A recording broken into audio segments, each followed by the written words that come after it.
আগামীকাল নবান্ন সভাগৃহে রাজ্য সরকারের পক্ষ থেকে বিশেষ অনুষ্ঠান। জরুরি অবস্থার সময় রাজ্যে সত্যাগ্রহে অংশগ্রহণ করা স্বয়ংসেবকদের জানানো হবে সম্মান। ফলে আগামীকাল রাজ্য সরকারের তরফে ঠিক উদ্যোগ কি নেওয়া হয়েছে বিস্তারিতভাবে জানবো, কথা বলবো। ঝিলম করঞ্জয় আমাদের প্রতিনিধি রয়েছেন ফোন লাইনে। ঝিলম, যেটা জানা যাচ্ছে যে আগামীকাল নবান্ন সভাগৃহে বিকেলবেলা রাজ্য সরকারের পক্ষ থেকে, যেমন তুমি বলছিলে যে সত্যাগ্রহ যারা করেছিলেন এই জরুরি অবস্থার সময় এবং জেলে গিয়েছিলেন, সেরকম যে প্রবীণ স্বয়ংসেবক আছেন এই রাজ্যের, বাঙালি স্বয়ংসেবক, তাদের প্রত্যেককে আমন্ত্রণ জানিয়ে তাদের সম্মান জানানো হবে। প্রায় 350 স্বয়ংসেবক তারা একত্রিত হবে তেমনটাই জানা যাচ্ছে এবং তাদেরকে রাজ্য সরকারের পক্ষ থেকে সম্মান জানানো হবে এবং এই অনুষ্ঠানে মুখ্যমন্ত্রী শুভেন্দু অধিকারী উপস্থিত থাকবেন তেমনটাই জানা যাচ্ছে।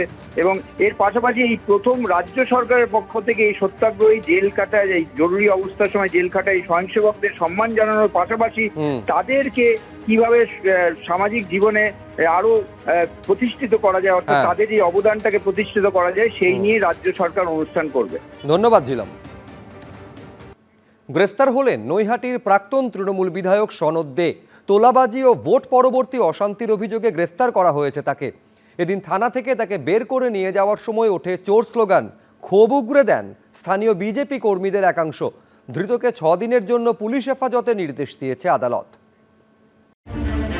রাজ্যে পালাবদলের পর গ্রেফতার হয়েছেন তৃণমূল আমলের একাধিক মন্ত্রী থেকে বিধায়ক। সেই তালিকায় নতুন সংযোজন নৈহাটির প্রাক্তন তৃণমূল বিধায়ক সনদ দে।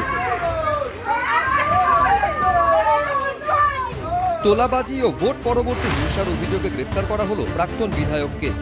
রেজালা জড়াবে না, নৈহাটিতে ওজা করে দিয়েছে এই সনদ দে। হ্যাঁ, প্রাক্তন বিধায়ক তৃণমূলের, তোলা থেকে শুরু করে সমস্ত কিছু ওনার এভিডেন্স আছে। ওনার কি নেই তো উনি দাঁড়িয়ে থেকে আমাদের মার খাইয়েছে।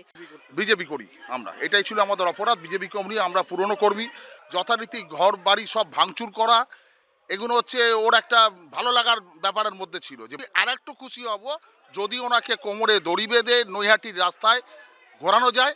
অবশেষে 2021-এ ভোট পরবর্তী হিংসা মামলায় গ্রেপ্তার হলেন নৈহাটির প্রাক্তন তৃণমূল বিধায়ক সনদ দে। বারাসাত পুলিশ জেলার দত্তপুকুর এলাকা থেকে আজ ভোররাতে তাকে গ্রেপ্তার করা হয়। মূলত তার বিরুদ্ধে 2021 সালে হিংসা, অর্থাৎ ভোট পরবর্তী হিংসা, বিজেপি নেতাকর্মীদের বাড়ি ভাঙচুর, বাড়ি লক্ষ্য করে বোমাবাজি, মারধর, এমনকি মহিলাদের শ্লীলতাহানি এবং আগ্নেয়াস্ত্র নিয়ে হামলার অভিযোগ রয়েছে। পুলিশ সূত্রে দাবি, কয়েকদিন ধরেই সনদদের খোঁজ চলছিল। তৃণমূল নেতাকে খুঁজতে তার বাড়ি দোকানে অভিযান চালায় পুলিশ। অবশেষে শনিবার ভোররাতে গ্রেপ্তার করা হলো তাকে।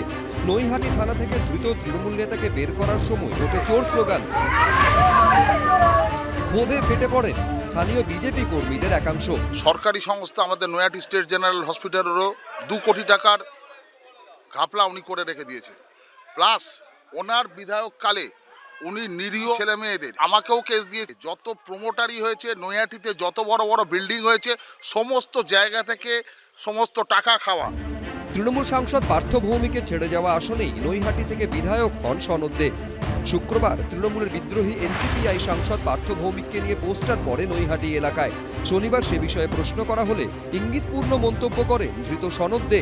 কি বলবেন? পুলিশ জানে, উনি বড় নাট্যকার, উনি নাটক নিয়ে ওই যার কথা বলল। সনদ দে একটা অ্যাবসলিউট ক্রিমিনাল। আমাদের মহিলা মোর্চা কর্মীদের বাড়ি লুটপাট করিয়েছিল, তার বাড়ি পাশে যারা থাকতো বোম মারিয়েছিল। একটা অ্যাম্বুলেন্সের খালাসি ড্রাইভার কাজ করা লোক আজকে হাজার কোটি টাকা মালিক আছে। অভিষেক ব্যানার্জি যেরকম উইদাউট ইনভেস্টমেন্টে বিজনেস করতো, সেরকম ওরও উইদাউট ইনভেস্টমেন্টে বিজনেস ছিল। ও এমএলএ ছিল ওখানে, ওকে গ্রেপ্তার করা হয়েছে। অভিযোগ তো করছে, কিন্তু এই আমি দেখছি অভিযোগ করে অনেককে গ্রেপ্তার করছে। তারা কেউ 10 দিন, 15 দিন, 20 দিন, 1 মাসে বেল পেয়ে যাচ্ছে।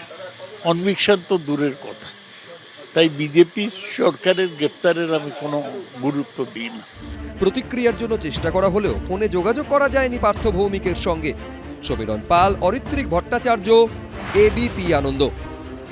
এবিপি আনন্দ, এগিয়ে থাকে, এগিয়ে রাখে।